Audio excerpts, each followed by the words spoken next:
લખતર તાલુકાના યુદ્ધ કોંગ્રેસ અને પરીક્ષાર્થીઓને યુવાનો દ્વારા આજરોજ સરકાર દ્વારા જેટકોની વિદ્યુત સહાયક પરીક્ષા રદ કરવા માટે જે હુકમ બાકી રાખ્યા હતા તે એ સમયે સરકાર દ્વારા વિદ્યુત સહાયકની પરીક્ષામાં ગેરરીતિ થઈ હોવાની પરીક્ષા રદ કરતા વિદ્યાર્થીઓમાં ભારે રોષ જોવા મળ્યો હતો। જેટકો વિદ્યુત સહાયકની પરીક્ષામાં લિખિત મૌખિક મેડિકલ તમામ પ્રકારની પરીક્ષાઓ પૂર્ણ કરવા છતાં ઓર્ડરો આપવાના સમયે વિદ્યુત સહાયક પરીક્ષા રદ કરી હોય એમાં 1200થી વધુ વિદ્યાર્થીનીઓ 2 વર્ષની મહેનત પર પાણી ફરી વળ્યું હતું। ત્યારે આજરોજ લખતર તાલુકાના વિદ્યાર્થીઓને યુવાનો દ્વારા લખતર મામલતદાર ખાતે વિદ્યુત સહાયક પરીક્ષા રદ થયા બાબતનું આવેદનપત્ર આપવામાં આવ્યું હતું।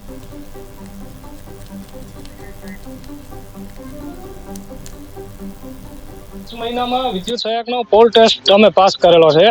એના નિયમમાં ચોખ્ખું લખેલું છે કે કંઈ પણ તમારા પોલ ટેસ્ટમાં મેટર થઈ હોય તો ત્યાં જ સોલ્વ કરાવી। એના માટે અમને 2 દિવસનો ટાઈમ આપે છે। પછી તૈયાર કંઈ થતું નથી। રિટર્ન એક્ઝામમાં અમે ક્લિયર કરી લીધી, તૈયાર કંઈ થતું નથી। અમારું મેરિટ લિસ્ટ આવી ગયું ત્યારે પણ કંઈ કરતા નથી। અમારું મેડિકલ થઈ ગયું, વેરિફિકેશન ડોક્યુમેન્ટ થઈ ગયા અને પછી 1 મંથ પછી સરકાર દ્વારા એવો લેટર આપવામાં આવે છે જેટકો દ્વારા કે તમારી તમામ પરીક્ષા ભરતી પ્રક્રિયાને રદ કરવામાં આવે છે। તો અમે એક આ ન્યાય માંગવા આવ્યા છીએ। નિયમો એમાં એવું છે કે જેટકોમાં પોલ ટેસ્ટ વખતે એવો નિયમ છે કે સ્પર્શીને તમારે ટચ કરવું એમ। હાલમાં જે વિદ્યુત સહાયકની જેટકો દ્વારા જે ભરતી કરવામાં આવી, વેરિફિકેશન પતી ગયા, પરીક્ષા લેવાઈ ગઈ અને પછી જેટકો દ્વારા એવી જાહેરાત કરવામાં આવે છે કે પરીક્ષા રદ। સરકારને એવું આત્મસાત થાય છે કે આમાં કંઈક ગેરરીતિ થઈ છે, પછી આ પરીક્ષા રદ કરવામાં આવે છે। તો મારું કહેવાનું મતલબ એ થાય કે હાલમાં જે 2022માં વિધાનસભાની ચૂંટણી ગઈ અને એમાં જે પરિણામો આવ્યા એમાં સરકારશ્રીને એવું કહેવામાં આવે કે આ પરિણામોમાં કંઈક ગેરરીતિ થઈ છે અને ચૂંટણી ફરીથી કરવામાં આવશે તો શું હાલત થાય? એ તો 5 વર્ષની વાત થઈ, પણ યુવાનોની આખા જિંદગીનો સવાલ છે। તો લખતર યુથ કોંગ્રેસ દ્વારા એક આવેદન આપી વિદ્યાર્થીઓનો અને ઉમેદવારોનો અવાજ સરકાર સુધી પહોંચે અને એમને ન્યાય મળે એવી અપીલ કરવામાં આવી છે। 2 વર્ષથી અમે તૈયારી કરી છે। હવે પરીક્ષા પોલ ટેસ્ટ લેવાઈ ગયો, મેડિકલ લેવાઈ ગયા, વેરિફિકેશન થઈ ગયો। જ્યારે નિમણૂક પત્ર દેવાનો જ્યારે વારો આવ્યો ત્યારે સરકારે પરીક્ષા આખી રદ કરી છે।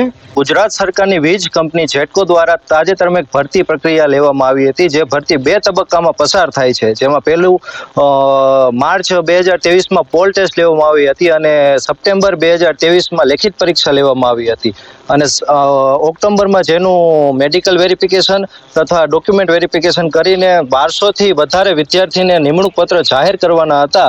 ત્યારે ડિસેમ્બરની 19 તારીખે એક નોટિસ જાહેર કરવામાં આવી કે જેમાં આ ભરતીને રદ કરવામાં આવી છે। આ ભાજપ સરકારનું આ વલણ ઘણા સમયથી જોવા મળે છે। જીપીએસસી હોય, ગૌણ સેવા હોય કે પોલીસ ભરતી બોર્ડ હોય, ભરતી રદ થાય છે કાં પેપર ફૂટે છે, ઘણા બધા કૌભાંડો બહાર આવે છે। એટલે અમે આ ભરતી બાબતે વિદ્યાર્થીઓને ન્યાય મળે અને પુનઃ પરીક્ષા નહીં લઈને આ જ પરીક્ષામાં તેમનું નિરાકરણ કરીને વિદ્યાર્થીના પક્ષમાં નિર્ણય થાય એવી આશા રાખી છે। અમે આમાં 1224 ઉમેદવારો હતા, જેને સંપૂર્ણ પ્રક્રિયા કહેવાય પરીક્ષાની સંપૂર્ણ પ્રક્રિયા અમે પૂર્ણ કરી હતી। ત્યારબાદ અમે કોલ લેટર અમારે બધાને ડોક્યુમેન્ટ વેરિફિકેશન માટે બોલાયા, મેડિકલ સર્ટી થઈ ગયું।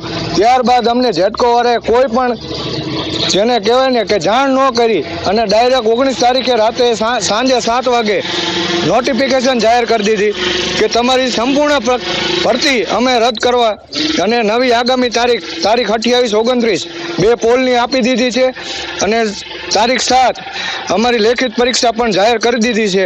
અમે એક જ માંગ છે 1224 જણાને કે અમને અમારો ન્યાય આપો। અમારે કોઈ સરકાર હારે વિરોધ નથી કે નથી અમારે કોઈ જેટકો વાળા હારે વિરોધ।